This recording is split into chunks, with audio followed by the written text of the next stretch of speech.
It's early Sunday morning. I'm in Stockholm and I'm thinking about fear of success.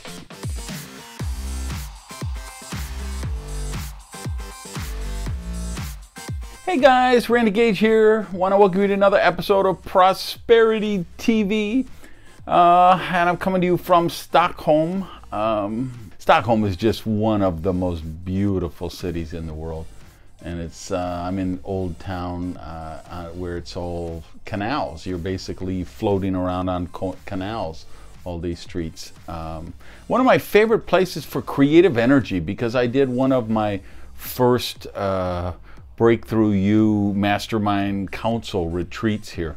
In this, that's why I'm at this particular hotel. I just came back. I know the neighborhood. I can walk around. I got a Thai massage place across the street so I can get Thai massages, and it's just great for the creative energy.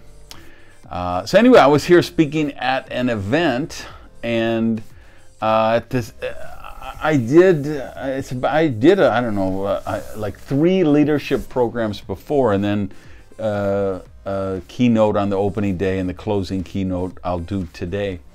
But it's those early ones, the leadership ones, where I get to work with the high-level achievers, the top income earners. Whenever I get a chance to do that when I'm speaking for a company, I always like to do that, because that's the work that I'm passionate about, and helping them unlock the keys to get to where they want to go for the next level.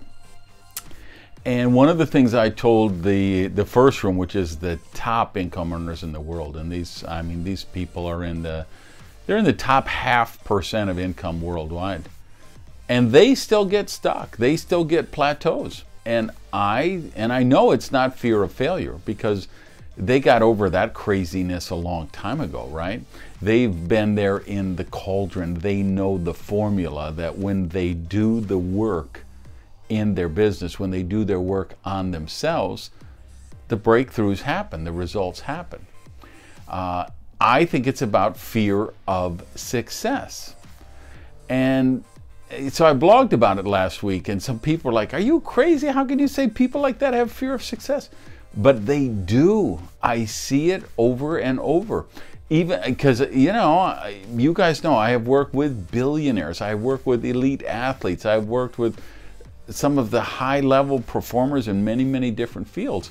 And I'm shocked. It's stunning how often they actually do have fear of greater success. And I think the thing that a lot of them are afraid of is their own power. You know that quote from Marianne Williamson, one of her early books, about, it isn't your littleness that scares you, it's your greatness that scares you. I think there's a lot of truth in that they recognize that some of it is still the worthiness issues. You can still get up to the point these guys are, where they're making 40,000, 50,000 euros a month, and still feel guilty about being wealthy. Still feel guilty because their people in their family are still poor. Still feel like, ooh, I don't know if I fit in with my old friends and my own family because I make so much money now. And sometimes they self-sabotage themselves, which of course I know a great deal about, having done that several times myself in my earlier years. We self-sabotage ourselves out of guilt. I've seen people self-sabotage themselves because they make more money than their parents did. So, the father, let's say, was a hard laborer. He drove a truck. He worked at a coal mine. He washed dishes or something. He did everything he could to raise his children and give them a better life. And he sent them to school and provided an education. And now they got a job and they're working for McKinsey and they make $80,000 a year. And their father never made 40 on his best year.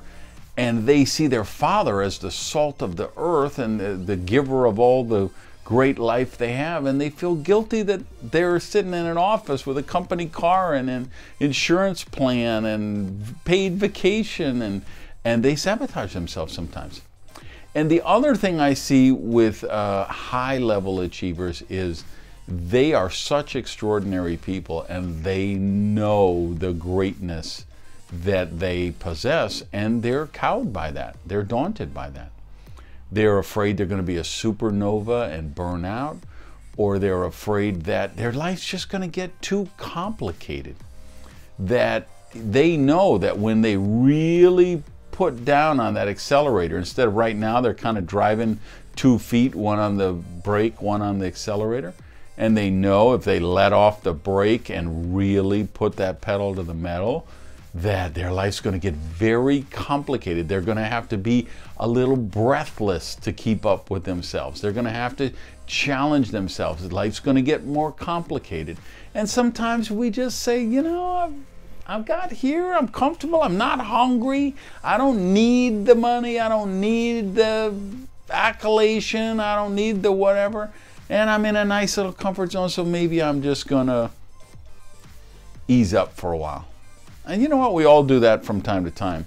But if you make the ease up permanent, you start to atrophy, you start to die inside, you start to move backwards.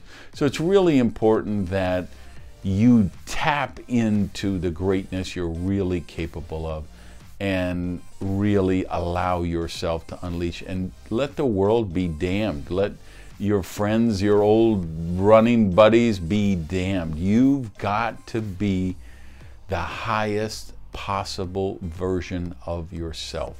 That's the path to prosperity. That's the path to happiness. That's the path to enlightenment, in my view. So, love to hear your thoughts on it in the comments below. If you're not a subscriber, please hit the subscribe button and go out and have an amazing week. Peace.